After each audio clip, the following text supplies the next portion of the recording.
लकल हम्दु या अल्लाह अस्सलातु वस्सलामु अलैका या रसूल अल्लाह अम्मा बाद।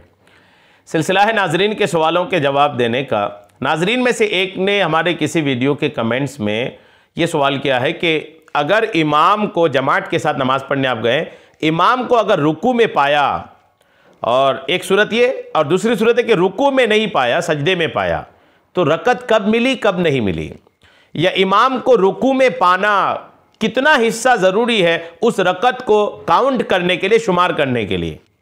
बात समझ में आ गई होगी कि जैसे आप मस्जिद में गए और इमाम साहब उस वक्त रुकू में हैं, तो आप अगर उस रकत को पाना चाहते हैं जो रकत के रुकू में है, तो आपके लिए कितना ज़रूरी है कि आप इमाम के साथ रुकू में शरीक हो जाएं। या फिर यह हो गया कि आप जब तकबीर तहरीमा करके रुकू की तरफ गए तो आपके जाने से पहले इमाम रुकू से खड़ा हो गया, तो अब आपको रकत कब मिलेगी कब नहीं मिलेगी। आइए इसकी तफसीलात सुनने की सादतें हासिल करते हैं। इस सूरत में उस शख्स को वो रकत मिलेगी अगर कोई ऐसा हो गया कि इमाम साहब रुकू में थे और जैद आया रुकू में मिल गया, लेकिन अभी वो एक मरतबा सुबहान अल्लाह की मिकदार नहीं ठहरा था कि इमाम ने रुकू से सर उठा लिया, तो जैद को रकत मिलेगी या नहीं।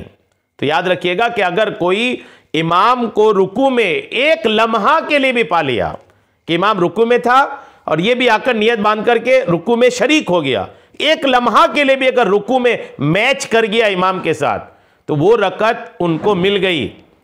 इस वजह से कि अगर कोई शख्स इमाम के साथ रुकू पा लेता है तो उसकी वो रकअत शुमार होती है, अगरचे अदना मिकदार के एतबार से शिरकत पाई जाए। थोड़े वक्त के लिए भी अगर शरीक हो गए रुकू में ना, तो वो रकअत पा गए आप, और फिर फौरन इमाम क़याम में चला जाए और मुक्तदी को कुछ पढ़ने का मौका ही ना मिले, तब भी वो रकअत मिल जाती है। फतवा इंदिया में है कि लिखा है कि जुलाबी ने अपनी किताब के बाबु सलात में जिक्र किया है कि किसी ने इमाम को रुकू में पाया और खड़े होकर तकबीर कही, फिर रुकू के लिए झुकना शुरू हुआ और उधर इमाम रुकू से उठना शुरू हुआ, तो सही ये है कि वो उस रकत को शुमार करेगा, जबकि इमाम के सीधे खड़े होने से पहले रुकू में मुशारकत हो जाए, अगरचे कलील ही हो।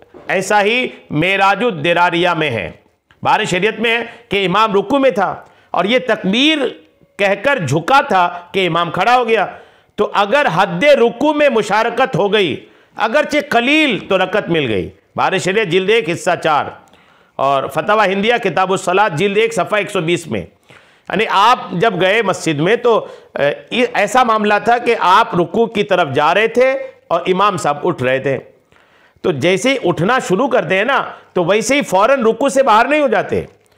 इमाम जब तक उतना ना उठ जाए कि उनके हाथ जो हैं वो झुकने में घुटना ना छू पाए, जब तक उससे ज़्यादा नहीं उठ जाते तब तक वो रुकू में ही शुमार होते इमाम साहब। तो इमाम अभी थोड़ा उठे थे, इतना नहीं उठे थे कि उनके हाथ जो है घुटने से ऊपर हो गया हो, और आप उसको टच कर गए इमाम को, तो आपने रुकू को पा लिया।